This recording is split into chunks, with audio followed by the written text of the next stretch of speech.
அகிலாண்டேஸ்வரி விஷயத்துல மீட்டிங்ல என்ன முடிவெடுக்க போறாங்கன்னு தெரியலையே. அகிலாண்டேஸ்வரி மேடம் விஷயத்துல நம்ம அவசரப்பட்டு ஆக்ஷன் எடுத்தோம்னா மேலிடத்துல இருந்து பிரஷர் வரும் சார். அதனால நமக்கு தேவையில்லாம பல பிரச்சனை வரும் சார். அகிலாண்டேஸ்வரி மேடத்தை அரெஸ்ட் பண்ணா மேல் மட்டத்திலிருந்து சில பிரச்சனைகளை சந்திக்க வேண்டியிருக்கும்.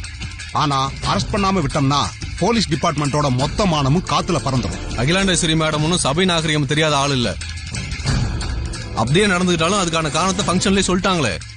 அவங்க சொன்னதெல்லாம் பொய்னு தான் பிரஸ் மீட்லயே தெளிவா தெரிஞ்சு போச்சுல்ல. அந்த பொண்ணே அகிலாண்டேஸ்வரி மேடம் மிரட்டினதா அவங்க முன்னாடியே அவங்க வீட்டுல வச்சே வாக்குமூலம் கொடுத்திருக்கு. அகிலாண்டேஸ்வரி மேடம் சொல்றது உண்மையா இல்ல அந்த பொண்ணு சொல்றது உண்மையான்னு விசாரிக்காம நம்ம ஒரு முடிவுக்கு வர முடியாது சார். போலீஸ் ஃபங்க்ஷன்ல வச்சு கமிஷனருக்கு முன்னாடி ஒரு இன்ஸ்பெக்டரை பலமுறை அரைஞ்சிருக்காங்க. இதுக்கப்புறமும் அந்த அம்மாவை அரெஸ்ட் பண்ணலாமா வேணாமான்னு இப்படி டிஸ்கஸ் பண்றது கேலி குத்தா இருக்கு.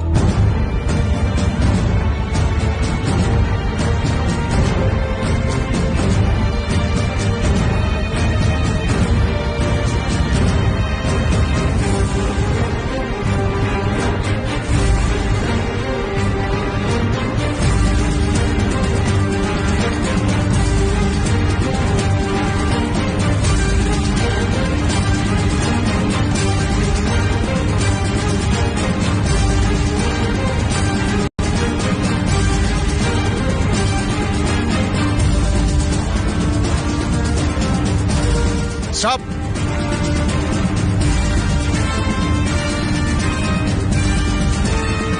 அகிலாண்டேஸ்வரி மேடத்தை அரெஸ்ட் பண்ணாதான் நம்ம டிபார்ட்மெண்டோட மானம் காப்பாற்றப்படும்.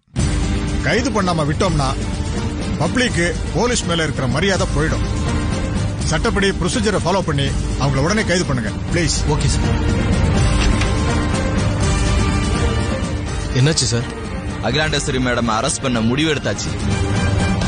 தேங்க்யூ. சக்சஸ்.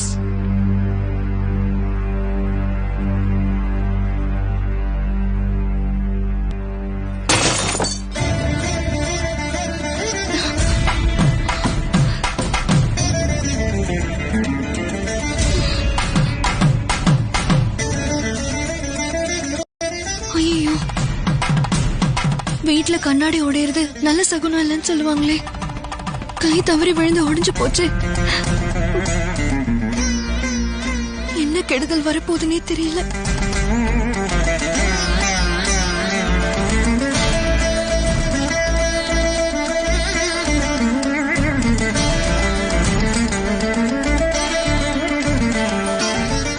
ஏற்கனவே அம்மா சோதனையில இருக்காங்க. இப்போ வீட்டுல கண்ணாடி பாத்திரம் வேற உடைஞ்சு போச்சு. அம்மாக்கு ஏதாவது ஆயிடுமோ? நான் பணம் கொடுத்து உதவின இந்துமதி நன்றி கடன் செலுத்துவா. அவளால அம்மாவோட பிரச்சனை முடிவுக்கு வந்துரும்னு நினைச்சேன். ஆனா அவன் நம்பிக்கை துரோகம் பண்ணிட்டா. மாமா கிட்ட போன் பேசினதுக்கு அப்புறம் தான் என் மனசுல கொஞ்சம் நிம்மதி வந்துச்சு. ஆனா கண்ணாடி உடைஞ்சதுல அந்த நிம்மதி சுத்தமா போச்சு. அம்மாவை போலீஸ் அரெஸ்ட் பண்ண வந்தாங்கன்னா அது அவங்களால தாங்கிக்கவே முடியாது. அம்மா இப்போ என்ன முடிவுக்கு வேணும்னால வரலாம். அப்படி எதுவும் நடந்துடாம நீதான் காப்பாத்தணும். நான் உன்னதான் நம்பியிருக்கேன். கை விட்டுறாம என் அம்மாவை காப்பாத்திடுங்க.